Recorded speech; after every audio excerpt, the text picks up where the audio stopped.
This week in the engine room at Nick's garage, Nick is assembling a brand new 541 Hemi. He'll be dropping in the crank, the rear main seal, and showing us how he pounds the pistons into this huge muscle car engine. Let's do it.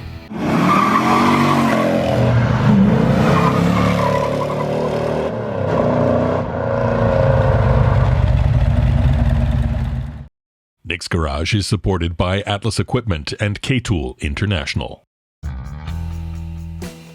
Hi, I'm Nick, and welcome to my shop. You know, I've done a lot of engines on the dyno, road testing with you folks, watch me what I do in the shop, but I wanted to show you something a little bit different today. I want you to see what goes on in the engine room assembly, which is right here. And of course, I've got a few pieces I want to show you today. This is the brand new 541 Hemi engine that came in that Richard brought in, and I just wanted to show a little assembly here. I wanted to show you how the crank goes in, how we measure the bearing clearance, and also I want to assemble one piston to the rod with the rings and the spirals to see how it gets installed into the block. And at the same time, I want to show you how the rear seal is done, because you know there's a lot of new viewers on board that haven't seen it. You know, we've done it on previous videos, but I like to bring it up once in a while. And you know, a lot of people make that on a comment. So I'm gonna make a little demonstration later on with this. And it's gonna be a brand new engine. Like this is the one that was supplied with everything brand new. And I should say, a few folks are asking, what does something like this cost? Well, most of the parts, or should I say the whole engine was brought here by my client. He was in about the Canadian dollars within $35,000. But then again, there's no headers, exhaust system, we've got no push rods, no intake manifold, and no carburetors, and no linkages whatsoever. We're still climbing up, and that is not including the machine work, assembly, and of course, dyno testing. So I'm just gonna go through a few steps with you guys here today, and then we'll see what you think. So pour yourself a cup of coffee and get your notepads ready, as Professor Nick is about to give a lesson on how he builds an old school Hemi with brand new parts.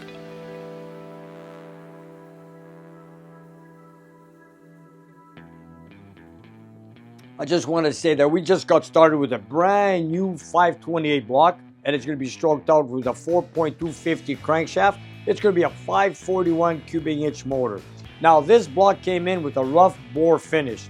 So we had to do a nice finishing of a 4.500 bore with a nice finish. And also, I had the block deck about 30 thou. The reason why is because we're using aluminum heads and I wanted to get a little bit more horsepower. So the only thing I've done to this engine is I installed 5 new cam bearings, which are inside the block right now, and also the distributor bushing, which is down here. And I've also installed the core plugs, which are right here on the side. And of course, most famous of all, milling oil pump, which this is a high pressure pump. So we got the pump installed, we got the cam bearings, we threw in the cam loose, we got it decked, we got it bored out, and right now I just installed the 5 half upper bearings, which I'm going to turn the engine over because I want to install the crankshaft. I want to install the crankshaft, but I want to show you how I get started with it with the rear seal. And I use a seal here, which is from Felpro. And of course, when you open it up, you guys, you got to make sure that the two halves match. You know, like they got to make sure that these two halves belong to each other. And if this one here, if you look at it real good, it lines up perfect. So you know that these two halves go together. So I'm going to turn the block over. And then after that, we're going to install the upper half of the seal, offset a bit. Then we're going to install the crank, put in the 5 main caps, leave one loose, put in some plastic gauge, and measure the clearance before we go any further. So you guys ready? Let's do it.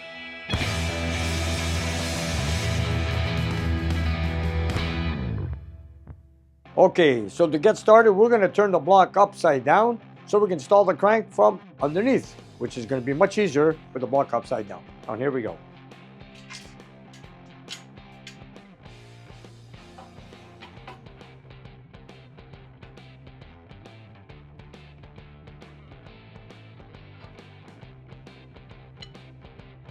If you guys could take a good look, I installed the 5 upper main bearings, and you got to be sure that the upper main bearings have the holes inside. This is where the oil comes in through the block to the bearings to the crankshaft. If you take a good look on the lower bottom half bearings, do not have a hole. So you got to make sure you don't mix them up. If you do mix them up, you're going to be burning bearings before you know it. So anyways, now I got the bearings in place. Before I put the oil, this is where the rear seal comes in, right here in the back of the engine. So I'm going to make sure it's clean. I'm going to install the seal. And of course, you got to make sure that when you install the seal that the lip folds towards the inside. So let me make sure it's clean, get the seal, and I'll show you guys right now.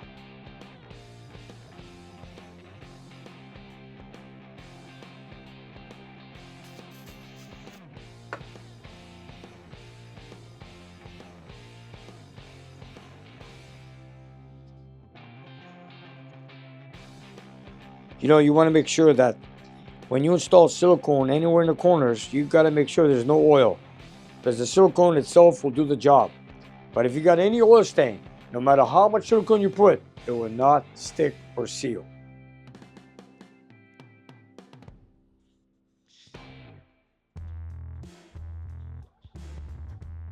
So here we go. I'm going to get the upper half of the seal like so. I'm going to grease it like so. You know, you don't want to put a seal in and super dry, and then before you know it, it's going to cook. So anyways, now let me get my glasses. Let me show you guys exactly what I'm talking about with the lip pointing on the inside. If you guys take a look, the lip is towards the crankshaft. In other words, towards the inboard of the engine. And when you look at it, when I install it, I knock it offset about 7/16 of an inch, like so. Okay, there. That is enough. Just you don't want to make sure that the block and the end of the seal match together. You offset it about 3/8 of an inch, 7/16, like so. Okay, now I'm going to put oil in the bearings and we're going to drop in the crank.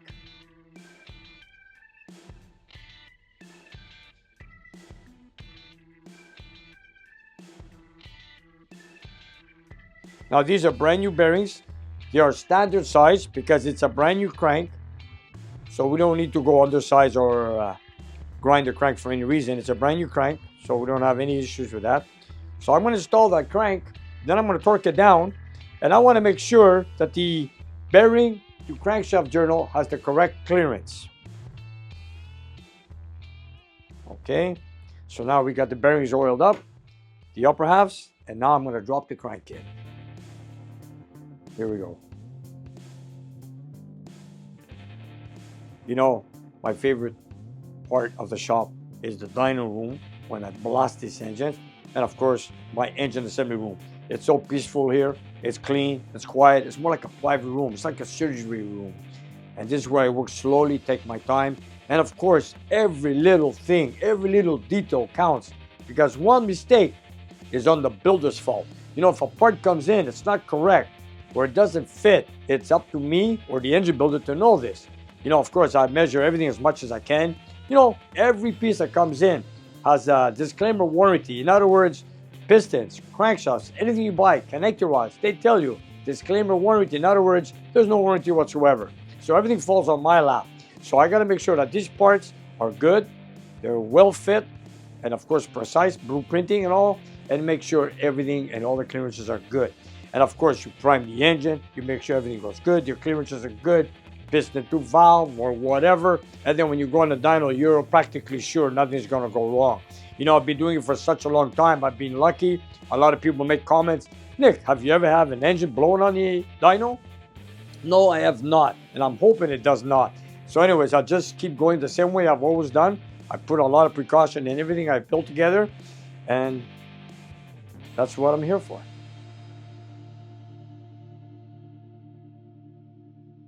There. You don't have to pick it up as high. So I've tilted the engine just a bit, so it makes it a lot easier. Instead of going up in the sky to drop the crank, I've tilted it. I'm going to carry the crank and drop it in. So we got the 5 main bearings in, we got the rear seal in place, and now it's the crankshaft. And it's not exactly a light piece. Okay, here we go.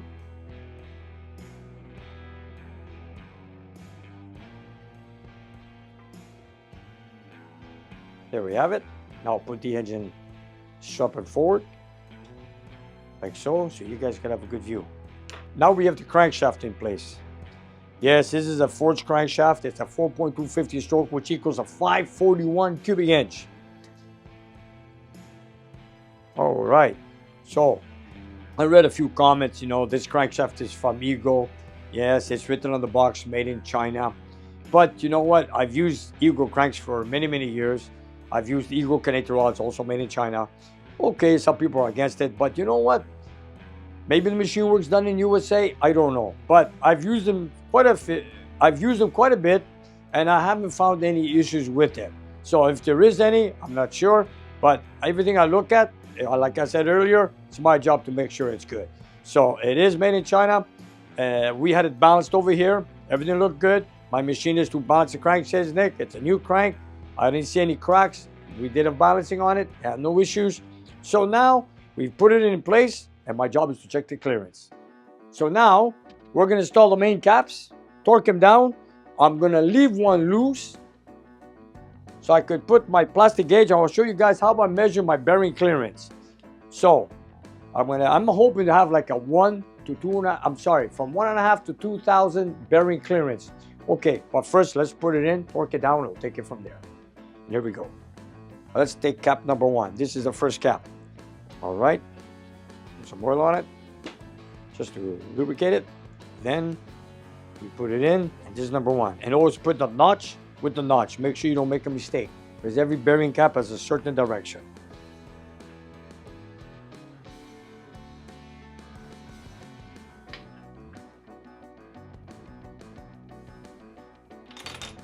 And these being ARP bolts, we have to lubricate all the threads with an ARP lubricant like so. They're made by ARP. These are fantastic bolts. They're high strength steel. And this is how they came with this block. So this is cap number 1. Okay, here we go. They're very tight on this block, for example. Being very, very tight. Let me just pull out a plastic hammer. And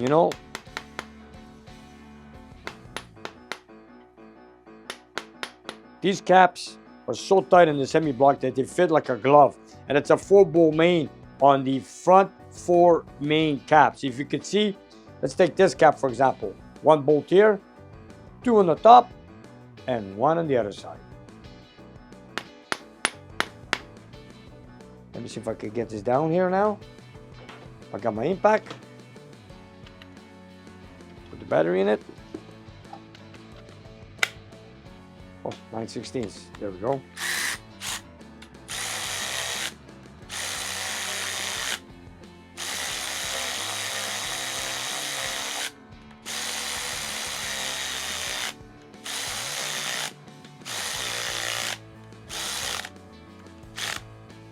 Okay. Then we take cap number 2. Same thing. Lubricate the bearing. You know what? Since I'm at it, I should have said earlier that, sometimes you could build an engine. It might sit for a long time in storage. But in that case, I should start using this melting lube, which is a little bit thicker than the oil. You lubricate all the bearings, which I'm going to do on the rest of the bearings, in case the engine sits around for a long time. You might prime it, might sit around for a while. So I'm going to use the melting lube to assemble the rest of the engine as we go along right now. But in the meantime, let's get these caps in place. ARP.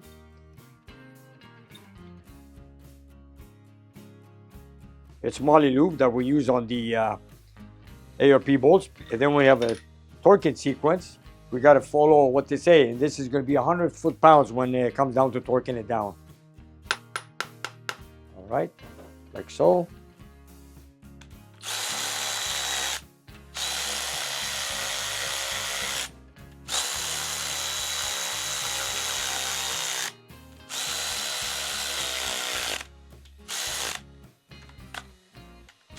Okay.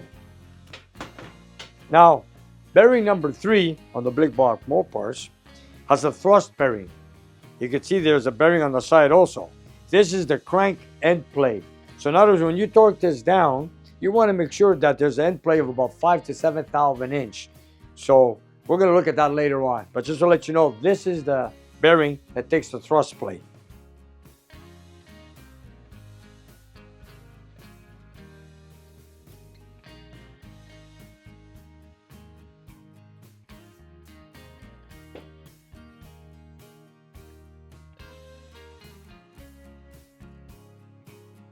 You know, I gotta make sure my hands are clean when I do this, like so.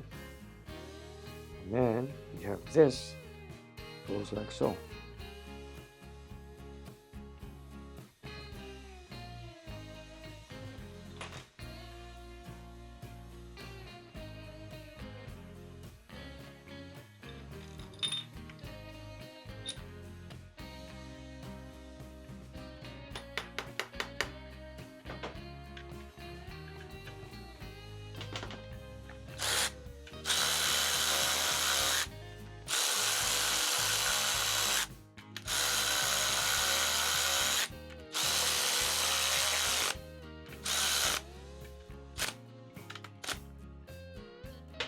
And now we're going to put the last bearing, the main cap, last main cap. The reason is I'm not going to put this cap in. We're going to put a plastic gauge because I'm not going to measure all 5 journals. I've measured all the journals to all the same diameter.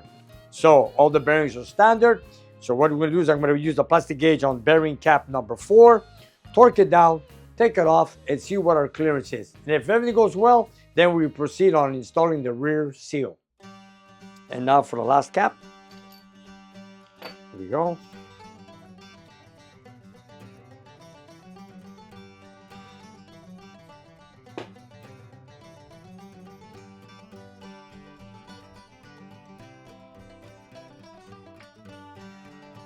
You know, these brand new modern Hemi blocks that they come out with, the caps are so tight. If you notice on the caps, there is threaded holes in it. And once you torque it down and you want to remove the cap, it's almost impossible to pry it out of place. So what Dan and I have done here in my shop, we've designed a tool. You could call it a puller. It's a bridge. You put it over like so, which I'm going to show you in a few minutes when we do the removal of cap number 4. So we did this design in-house. I could pull out these caps, or else we'll be battling out like crazy to get it off. So in the meantime, let me put down the last cap, torque them down, and then we're going to install the 4th cap with a plastic gauge. And these bolts are slightly shorter than the rest because it is a rear cap with non-4-bolt main on this one. Just to make sure we have the notch with the notch. And there's the one on the block, you see it? And this goes on the same side.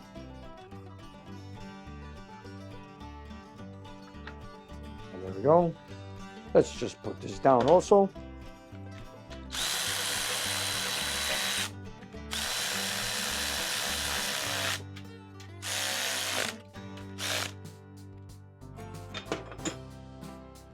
Okay, on this one here, we're not going to put a melee lube. We're not going to use any melee lube. We're going to put motor oil because I want to install a piece of plastic gauge on it to give us our clearance. And when the one we're going to use is the green one, which is a clearance of 1/10 to 3 inch. So we want to be in there somewhere. I'm going to cut off about 1/2 inch, like so. Put it on the crank at the 12 o'clock position. Like so, okay? There it is. Let me just get this out of the way. Okay, and now for the beginners, plastic gauge is a piece of rope or a string that when it gets squeezed, it leaves that area that doesn't get squeezed is the gap between the journal and the bearing. So what I'm going to do is I'm going to put the cap on, and as we torque it down, it squeezes that gauge, which is made out of plastic. Then we take off the cap, and then we read it against our chart right here. And you'll see what I'm doing. First of all, let me just torque down the other 4 caps. Then we'll put the cap in and you'll see what I'm talking about.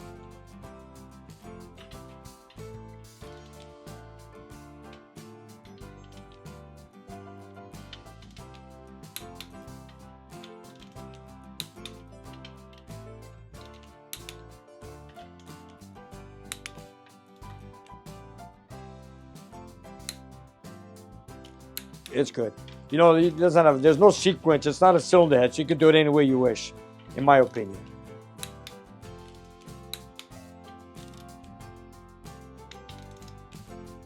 We torque it down the crank.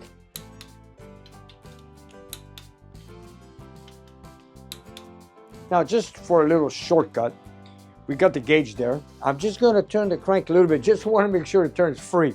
But we don't want to lose that gauge. Here we go. So the crank turns. So we're going to put that plastic gauge at the 12 o'clock position, which you have it right there. Now we take the cap with motor oil. Line up cap number 4. We're going to torque it down and then take it off to see what our clearance is.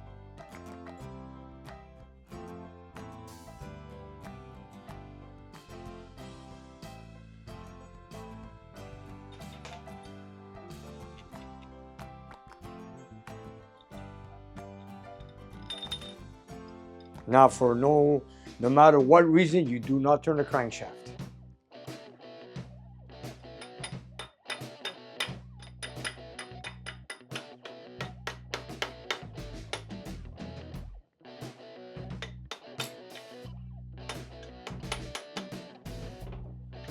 Okay, let's torque it down.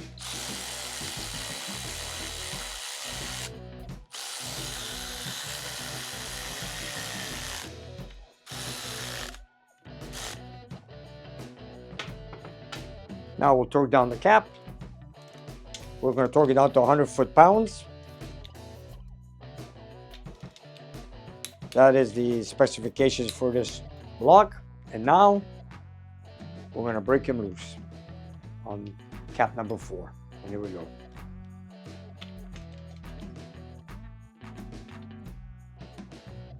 Now that plastic gauge, if you guys could simply understand, it just got squashed. How much? I don't know. We're going to find out when we remove the cap. And this is the reason how we check clearance on the crankshaft. And this is on the main journals, you guys. On the main journals. So now we're going to take it off and take a look what we got. You know, this is for a lot of guys that, you know, I like to cater to a lot of our viewers that work at home. I'm trying to keep it simple. There's other ways of measuring bearing clearance with micrometers and an indicator, putting the cap on with the cap, so torquing it down without the crank. But I'm just keeping it simple for you viewers that have the simple tools to do what we can do. Or should I say, what you guys can do. Keep it simple. Okay, get my bridge. And of course that cap is so tight in there with these new generation blocks. So what we're gonna do is, I made a tool for it, like right here. It is very, very tight to pull them out.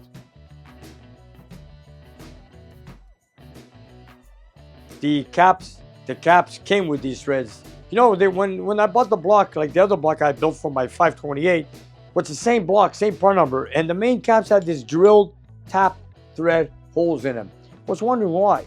So when I wanted to remove the caps, boy, was it difficult. But nobody tells you there's a tool. There's no tool in the market to pull these caps off that I know of.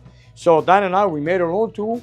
As you can see here, we made a bridge with a bolt, and now it's going to pull it out, and we call this a cap puller. And here we go. Watch how it lifts.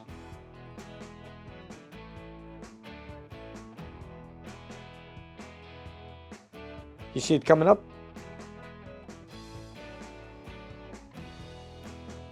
In a minute or two, we're gonna have it out. And of course, make sure you're using a high quality bolt because you don't want it to break inside.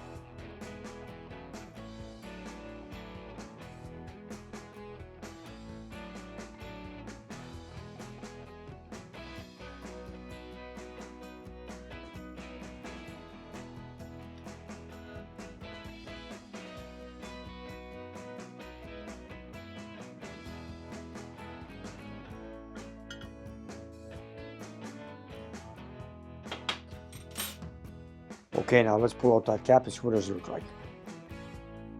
Now we take our gauge. If you guys could take a good look, can you see it? Here we go. So we got this, let's put it everywhere. It's not 3 thou, it is not 2 thou, and it's not 1 thou. So from what I see here, we're like in about 1.5, maybe almost 2 thou. But it's more like 1 3/4 of a thou clearance, which is perfect within my specifications. So this is a go ahead. Now I know that the main journals and the main caps, the clearance is good. So 1.5 to 2 thou is perfect. And I know I'm gonna have good oil pressure and of course, good clearance. So that is how you measure the clearance on the main bearings. Plastic gauge, which is the green paper, which is 1 to 3 thou. This is what you want on a typical American V8 engine. Okay, now we're just gonna take out the plastic gauge.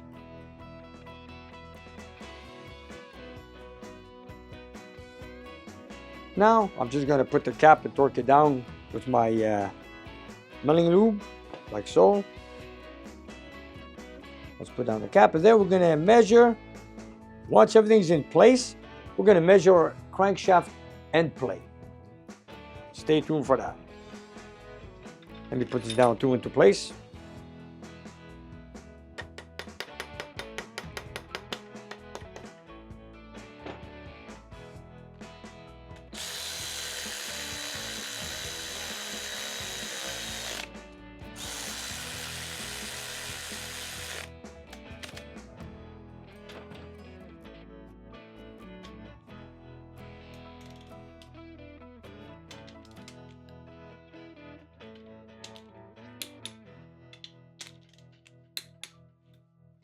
So now I put cap number 4 back in place. I torqued it down. And now we want to see if this crank spins freely. And there we go. I'll get my wrench out. If you guys can see, it turns free. All right, now let's check the crank end plate. And if that goes well, then we're going to go to the rear seal. When you assemble engines, you guys, you know, when you use motor oil, it's a lot easier to turn the crank if the clearances are correct. But if you use the milling lube or any other engine assembly, like there's driven engine assembly grease, there's milling also, it's a thicker like a grease. So when you torque them down, you want to turn it, it's going to be a little bit more stiffer, so that's going to be normal. But just to make sure your clearances are good, so you know. All right, so we got this. Now let's measure our crank end plate.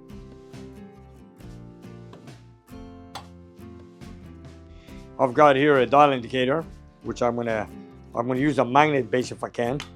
And I'm gonna just tie it to the crank. You're gonna see what I want to do with this.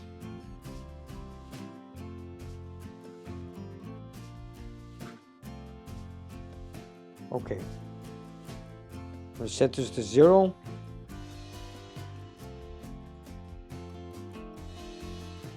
Is that a 0? Here it is. Okay, so now we've got all 5 caps torqued down. Let me set up my dial indicator, and our clearance, it's supposed to be 2 to 7 thou. So within 2 thou to 7 thou is what we're looking for. Here we go. So I'll zero in my gauge. I get my little screwdriver. Okay, we got a 0 mark here. Let's zero it in. Okay, 0 mark. Here we go. Move the crank in and out. If you guys take a good look. So if you take a good look, we got 3 to 4 thou clearance. Watch this. Take a look at the gauge, you guys.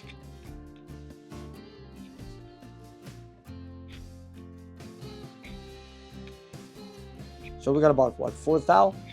So we're within the limits, 2 to 7 thou. If we got 4 thou, we're good. So the end plate is good. Our plastic gauge gave us a good reading. And so far, main caps are torqued down, except the main cap bolts on the side, we'll do later on. So we got our bearing clearance of 1.5 to 2 thou, which is great. And our end plate is about 4 thou, which is perfect within specifications of 2 to 5 thou. And now let's install the rear seal.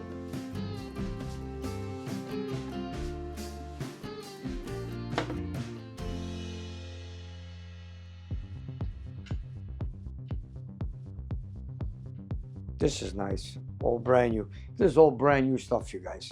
Okay, so you guys, now let's make sure it's super clean. Here we go. This might take a while. I'll try to explain it to the best of my knowledge. Okay, now what we need to do is get the cap, the retainer. Got to make sure it's nice and clean. I've told you that the seals have to be together, which I've shown you earlier. has to be a match set. So now what I'm going to do is put the seal in the way I want it. We're going to grease it up like I did earlier. Okay. And where's the cap? Here we go. We got to make sure it's good. So I'm going to offset it a bit to line up with the one in the lower half. Like so. Okay. Okay, you see that? It's offset. This is sticking out a bit. That one is below the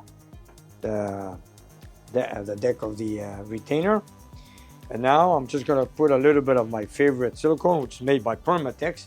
The one I use is the part number 59903. It does the job all the time for me. You know, there's different silicones for different jobs. For the rear seal, I use this one here. Okay, what we do is now we put a tab of seal right here. I mean a sealant right over here. There's no gasket there, so it's just a metal to metal contact. Like so.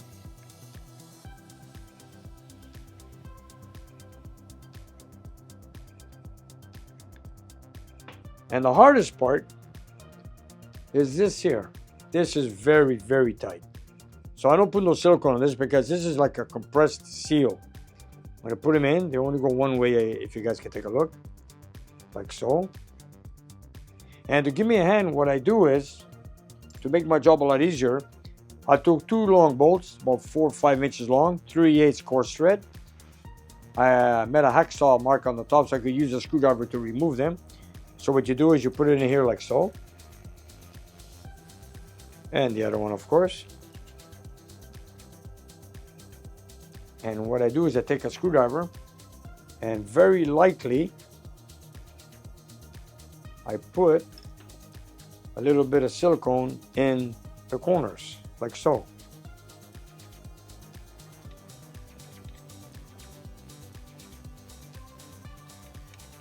Way down there in the corner. Just a tap, just a little tap. Okay, so we got that done. All right. And let's see now if this goes in. This is a little bit tight, but I'm going to do my best to show you guys how I go about it. You got to make sure that the lip points towards the inside of the engine, like so.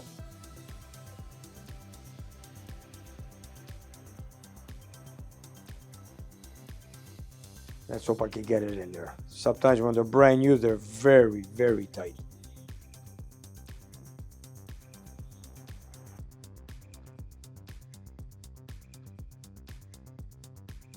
Well, they're going to be tight. Come on.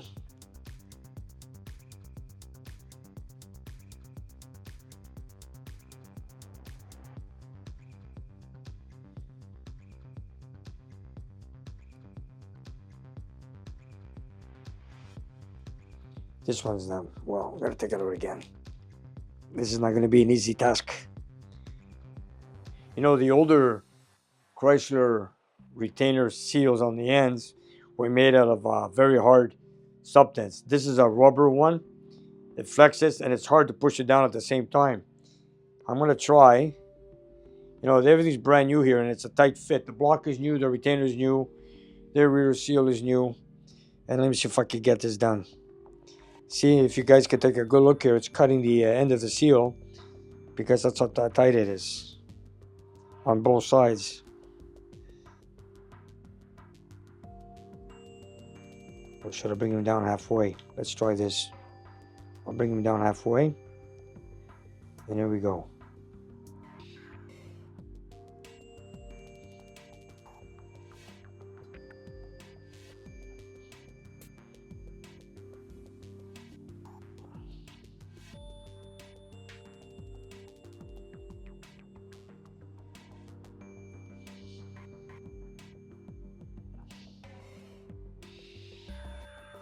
Oh my God, is it ever tight? We have to think out of the box because this is not going to happen. This is a very, very tight situation. So what I'm going to do is I'm going to trim these. You know, they're pretty thick as they are. It's tight because it's also got dowel pins right on the bottom where these two bolts go through. On the older engines, they don't have this. So this being a high-end block, it's going to be a very, very tight fit. So what I'm going to do is, I'm going to thin these out a little bit, add some silicone, and let it be.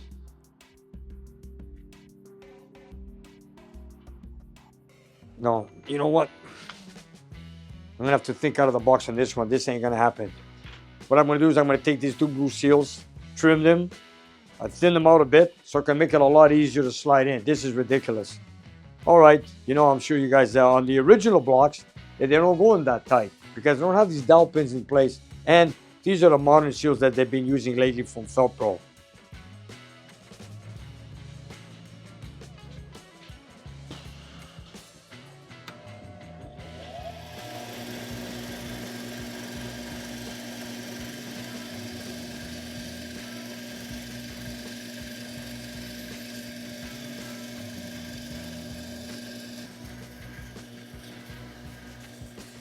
Trying to put these on is a pain in the butt.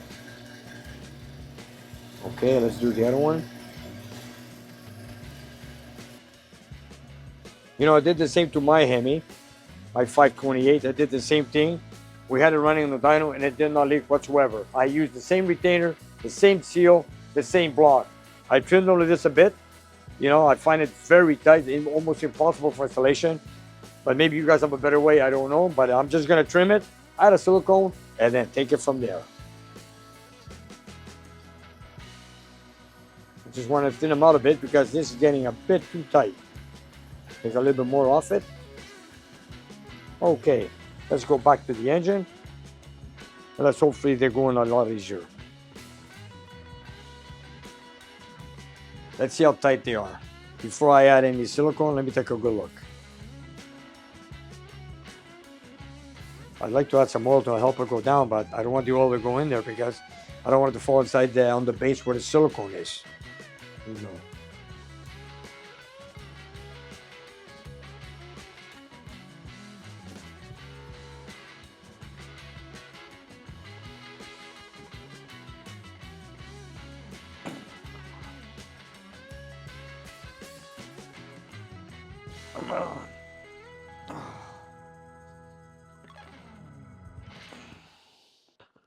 Okay, now let's put the original bolts in there, bring it down slowly. There we go. After all this work, it better not leak. Okay, here we go. Get the original bolts. I'm just gonna add a little bit of lubricant. There we go. I'm gonna use these bolts to bring it down, of course. It's a 3/8 12 corner socket. There we go.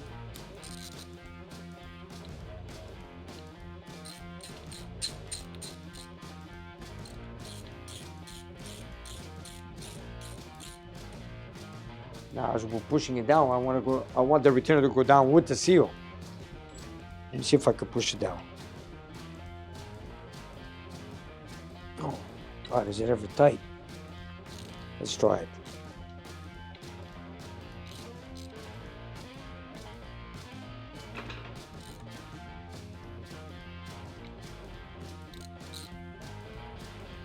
See, it's coming up again.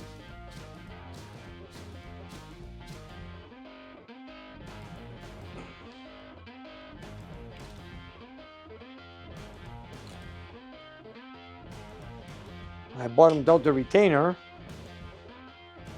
Question is, the lips should be leveled, but they're so tight I can't get them in there. So what I'm thinking,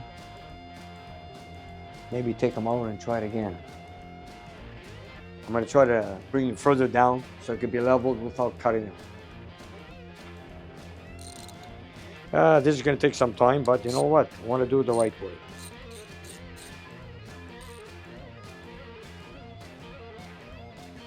Now, just going to trim these end seals just a little bit more.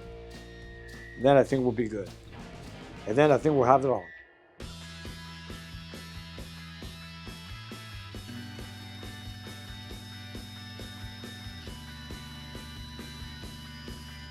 Okay, let's try it one more time. Here we go. Man, they're so tight. Is it the retainer? Is it the block? I don't think it's the seal. I've used the same seals on the older 440 and old Chrysler Hemi blocks. I had no issues with it whatsoever. But this being a brand new block, new retainer, maybe this is why. In and out, you know. Let's do our best.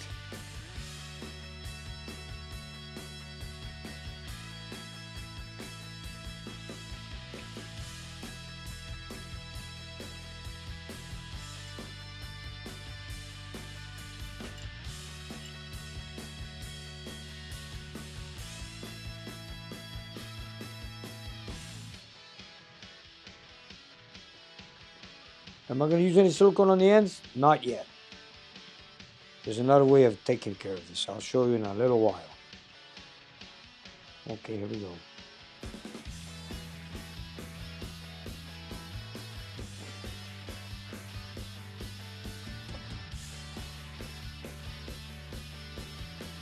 Come on.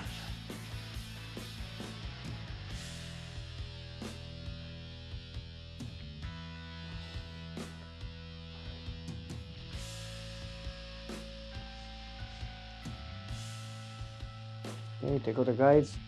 Let's try one more time with the bolts. Pull it down, like so.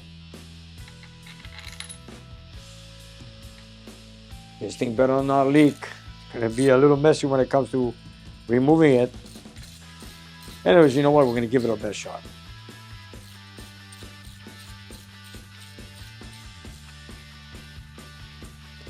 I want to push the seal in at the same time as the retainer goes down, like so. This one's down already.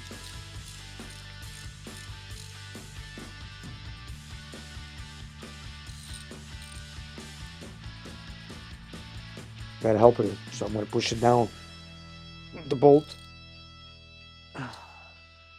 like so.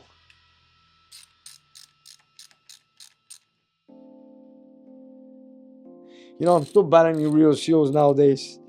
Anyways, it's all good. We'll give it a best shot. There we go. You know, at the end of the blue seals, even though they're still tight, on the bottom there's silicone to make up the gap between the blue seal and the block.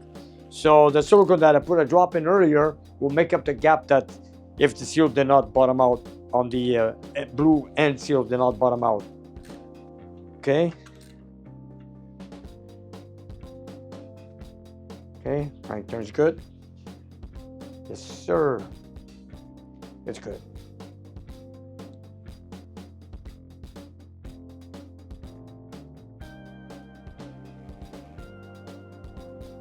You know what?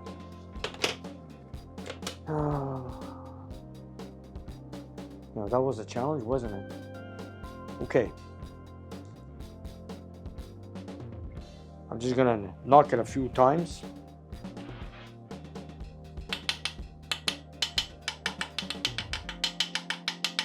I want to make sure that the rear end seal sits in properly.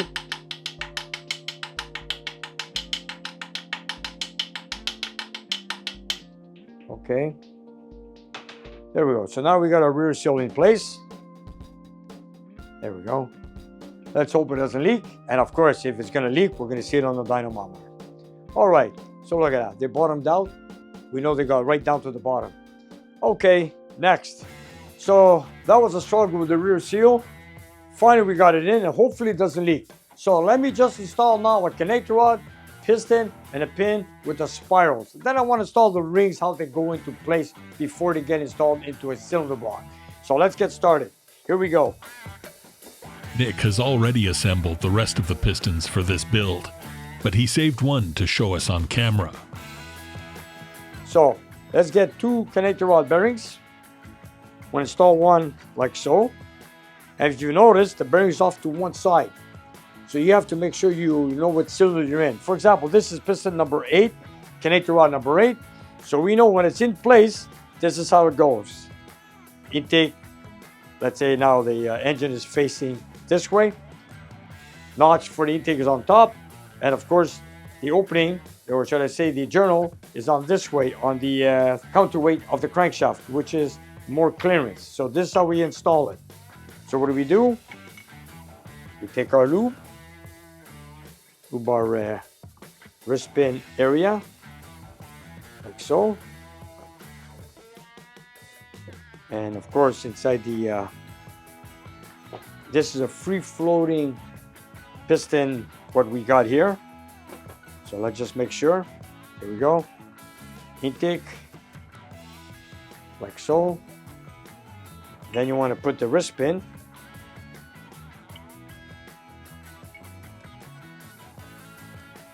Like so. It's a free-floating, you guys noticed that. Then I have to get pressed in. Okay, there we go. So let's say blocks facing that way, intake on the top, and of course the bearing towards the front because you want the gap towards the counterweight. So this is the way it's going to go in place. And now let's install our spirals. When the spirals come out of the package, they're flat like so. To install them, and this takes 2 spirals per side. I did one side already, but I left the other side not done so I can show you guys. You have to open the spirals like so. Okay, 1, 2. You open them up because they come in the package, they're flat. So now that they're stretched out, we're going to install one at a time, like so. And there's a groove in there, so you got to make sure that these 2 spirals get in place.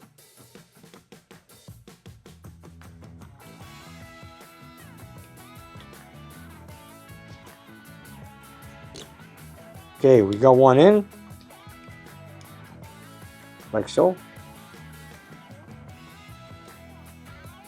And we got one more. And you know, some pistons come with 1 spiral per side, some come with a snap ring, some are pressed in. In this case, there are 2 spirals per side.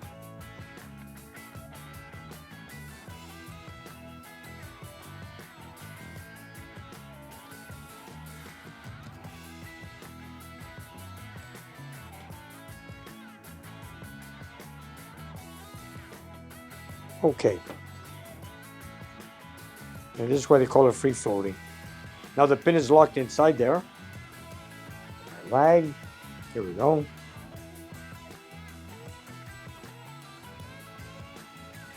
So now we got a wrist pin in place. And now it's time to put the rings in place. Okay. What we do here is we lube the piston ring groove like so. Let me just show you. Okay, then I give it a few seconds, I let it drip down, and then I'm going to install the piston rings. And there is a certain sequence. Let's take cylinder number 1 for example. We're going to install the rings on the piston, but there's a certain way. Okay, now you have to know first of all what is the thrust side. Sitting in the driver's seat, the thrust side of the cylinder is on the right side of the cylinder. In other words, on the driver's side, it's on the upper side, which is the thrust side, which is towards the intake. And on the passenger side, the thrust side is on the exhaust side, which is on the right-hand side of the cylinder. So sitting in the driver's seat, right-hand side is on the upper side of the cylinder on this side, and on the passenger side, it's on the lower side where the exhaust is. So there is your thrust side, up on this side, lower on this side. So I'm just going to line up my piston, and I'm going to show you guys slowly how we do this. Okay. This is cylinder number 8. Just don't want to make a mistake. Here we go. I'm going to start by putting the oil ring. Okay, let me just install the rings, then I'm going to come up and I'll show you guys what I'm talking about.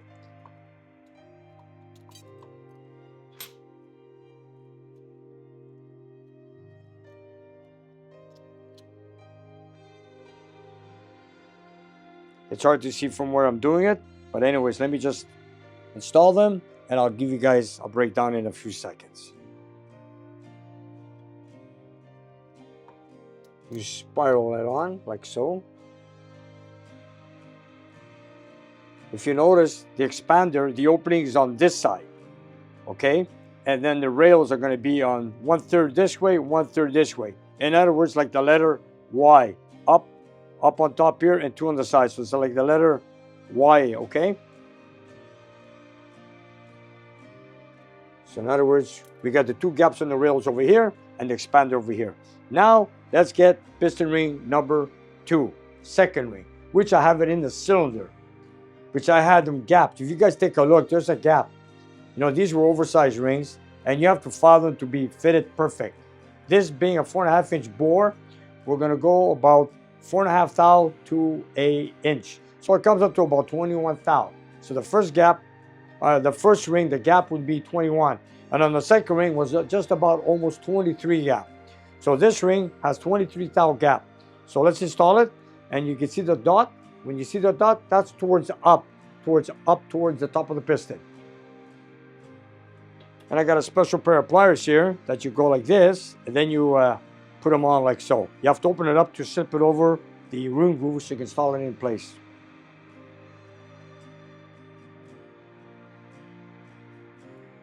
And this is going to be on the top side. Now we got the top ring, which I have the last in the board because that's the last piston ring we installed. Here's the top ring, which has a chrome finish. I didn't mention before that the black ring, usually the second ring are usually black. The top rings have a chrome finish, like so. It also has the dot. So this is also upwards. And here we go. Let's put this on the top.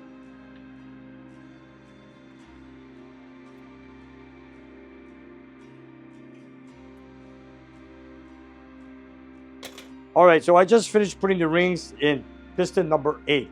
But I'm going to put it down because everything marked on my block is piston number 1, which is cylinder number 1. So here's cylinder number 1, or should I say piston number 1, like so. Okay. I wanted to show you guys. I'm not going to install it, just to show how the rings go. Now, here's the front of the engine right here.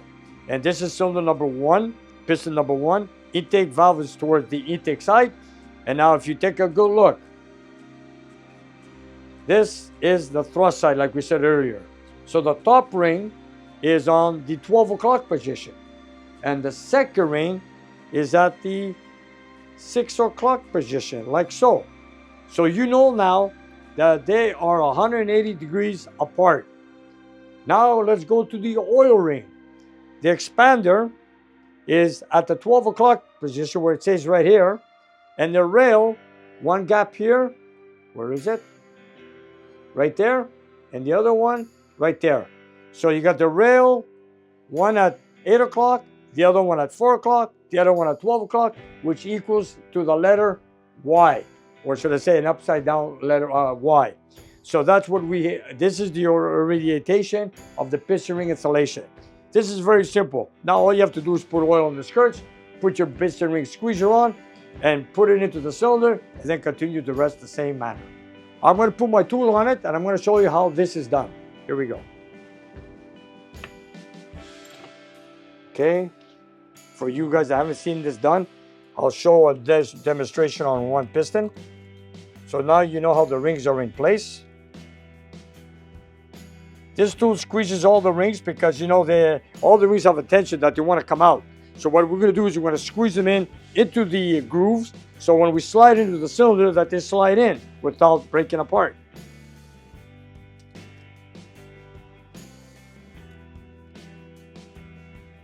I like to take my time on this. I don't want to rush it because you don't want to break any rings. Because if you want to know, you never get spare rings, let me tell you. So there we go. So we have our piston ring squeezer. As you can see, it squeezed all the piston rings in place. Now I'm going to get some motor oil, put some on the skirt, like so. Okay, like so. Then I'm going to get my loop for the bearing, like so. And now we have a special mallet for this. And then, of course, we're just going to put a little bit of oil on the cylinders, like so. You know, after all the blocks being bored, honed, and washed. There we go.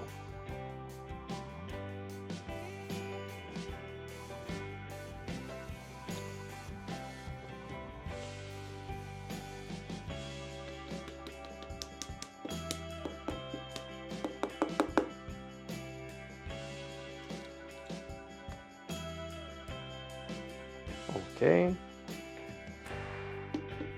Make sure that your ring squeezer is sitting flat across the deck. and then tap it slowly. Make sure it doesn't get jammed because you don't want to snap or break any piston ring. Like so. Tap it lightly, and before you know, you have it in place. Then put your hand underneath, guide the connector rod on the crankshaft.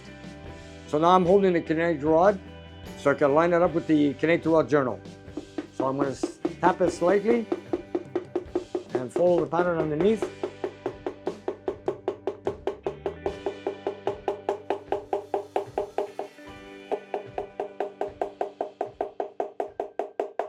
There. You can tell when the piston bottomed out on the crankshaft, it has a different sound to it. And then now we're going to turn it over, put on the cap, and there's our piston installation. But if you want to know something else, I'm also going to measure the connector rod bearing clearance with a plastic gauge. So before I go any further, I showed you an example earlier how to measure it. So now before I put the cap, I'm going to put a plastic gauge on one or two of the journals, torque them down, take them off, forget the good clearance, then I'm on good installing all the rest of the pistons. There you have it. This is what it takes to put together a short block. It contains pistons, pins, connector rods, rod bearings, and the piston rings. And of course the rear seal and the crankshaft itself. Yeah, it is time consuming. You have to make those measurements. You got to make sure everything's lubricated. You got to make sure everything's clean and so forth. And like the orientation of the rings are very important, like so. We have it shown earlier on our video. And of course, there you have it. So after that, if the bearing clearance is good on the connector rods, install the other 7 pistons. And then after that, we start working with the valve train.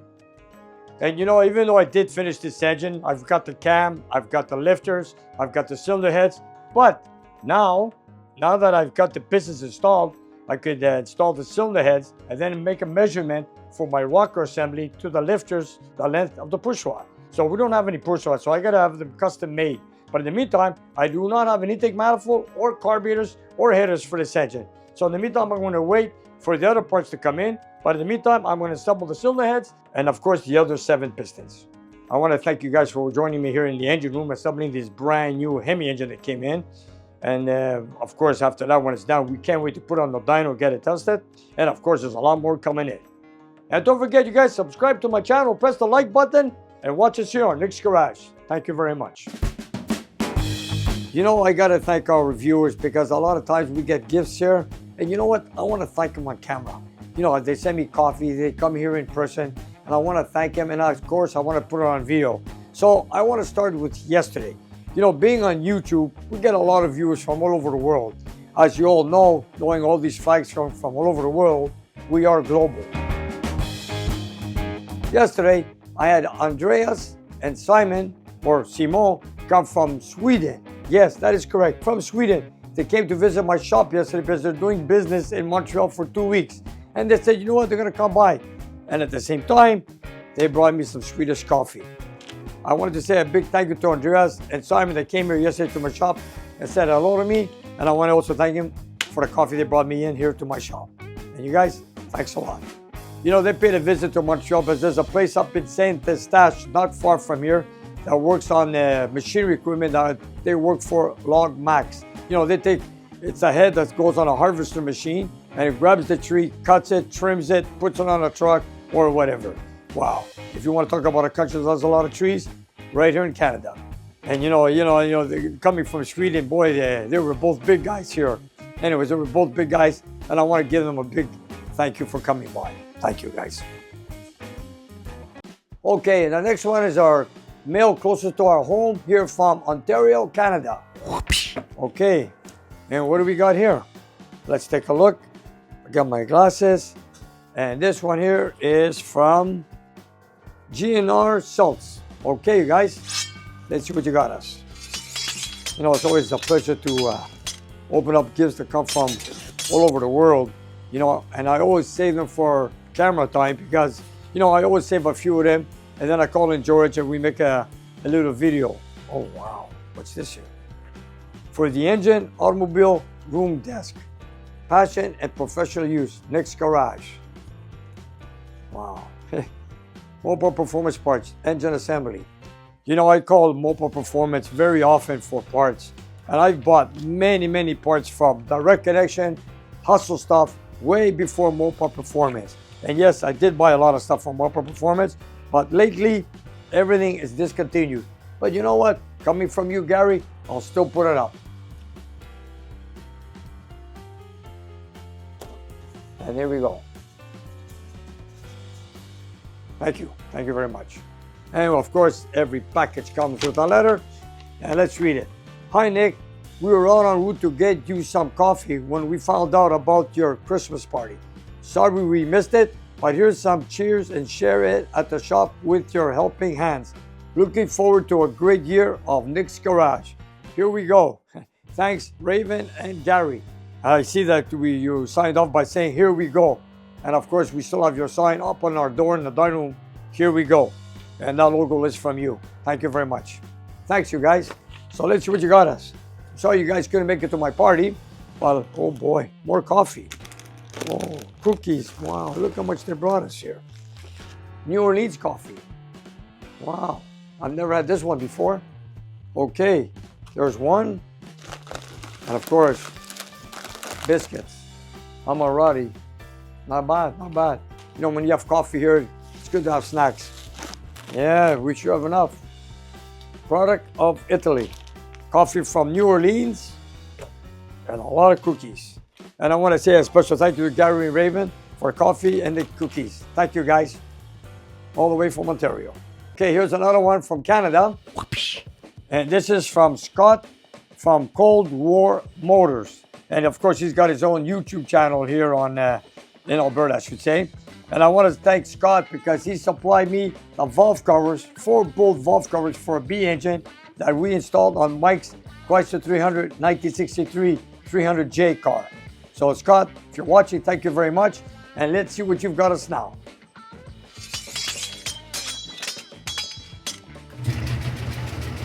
There we go. Wow. It's a pretty tight fit. Okay, Scott, what did you get us here? Wow, Cole, he has his own calendar. All right, let's take a look. Scott and Frankers. Beautiful calendar, man. I see you work with a lot of old cars and everything. I believe you bought this car that was half buried in the mud. George told me that you took it apart and you took a frame from a Dodge and you put it all together and you got this beautiful machine. Scott, that's a lot of work. And I heard you did every little trim, framework, all of it from scratch. This is awesome. So if I need any special trim that doesn't exist, Scott, I'm going to give you a call. Let me tell you. All right. Oh, there's the van. This is the boogie van, they call it. This is called a boogie van. It looks like it has a lot of layers of paint on it. Very nice. I like the trick photography. Beautiful pictures. Oh, this is a Fury. Beautiful, beautiful. Scott, I got to give you credit, buddy. You do great work. And by the way, I'm going to put this calendar up in my shop for sure. Thank you, Scott. And of course, thank you again for the valve covers you sent me from Mike's Chrysler 300J. They're installed. They don't leak any oil. Perfect. You did the finishing touch on it. And thank you very much. And here's another one. And this one is from the good old USA from the state of New York. And this is from Kurt. Okay, Kurt, what did you get us? I was in New York State. I went to see the movie Vanishing Point on a big screen with Bob Rubin in New York City at the Museum of Modern Arts. And let me tell you guys, just to let you know, this is what it's all about. Vanishing Point Forever. You guys want to get one of these books, it's very simple. You could get it, they're online, they're for sale. They'll be coming out in bookstores in the future. But this is something very special. And I just wanted to show you guys something. If you guys wondered whose car this is, it's in the book. Everybody knows. And this is my personal car. If you read it, buy the book, you guys. It's a great book. You know, I got it. I haven't finished reading it yet. There's a lot to read. Everything about the movie, Kowalski, and the car, which is the star in the movie. It's all in here, you guys. So get it online. It's a hardcover. It's about 600 pages. Vanishing Point Forever. So now back to Kurt with the mail we got here. I got it. Don't worry. Wow.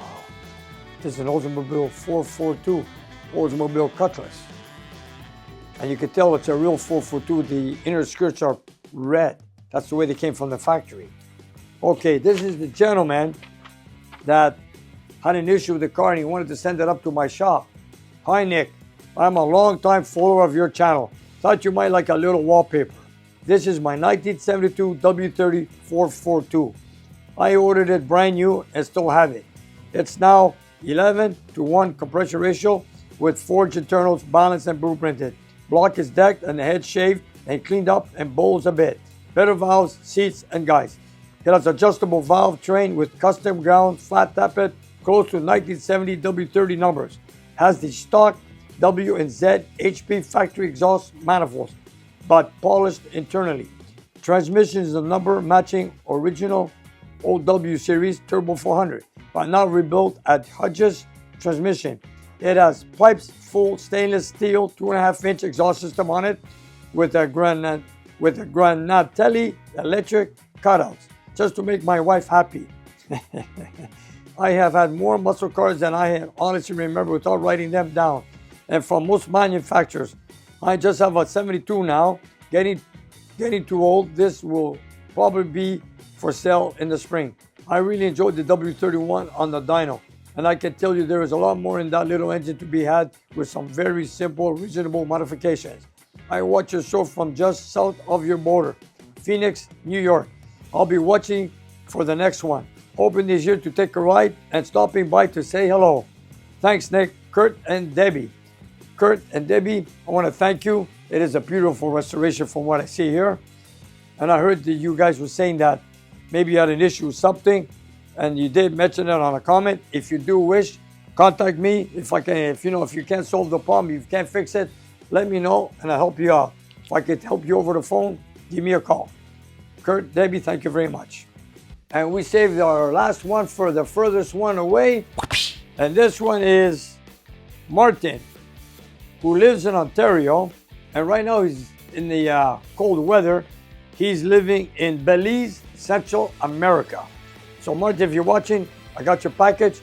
I love the beautiful snaps you got here from Belize. And apparently you sent me a flag from Belize. So let's open it up because I know I do not have the flag of Belize here in my shop. Dear Nick and team, it was a pleasure to meet you in person last month and a tour of your shop. As promised, here is a flag from our winter home country of Belize. Looking forward to seeing you in my 1970 Dodge Coronet RT in the springtime. All the best, keep warm. Martin and Sarah Jane Forrester. Okay. Let's open up the flag. Here it is, the flag of Belize. Yep, I sure don't have this flag. Very nice. And here we have it. Thank you, Martin and Sarah Jane, the flag of Belize. And I want to thank everybody for watching us from all over the world. As you guys can see, we have flags from all over the world. We are globally, like I said earlier. And I want to thank you for watching our channel here on Nick's Garage. And don't forget to subscribe and like. And I love you guys. Thank you very much. And you guys, if you look down below the video, we have a whole bunch of merchandise that you guys can buy. So whatever you like, buy it, love it, wear it, and enjoy it. And help spread the word of Nick's Garage. And if you have some time, check out our Patreon page. We have extra content and you guys can watch it and take it from there. And we'll see you next time.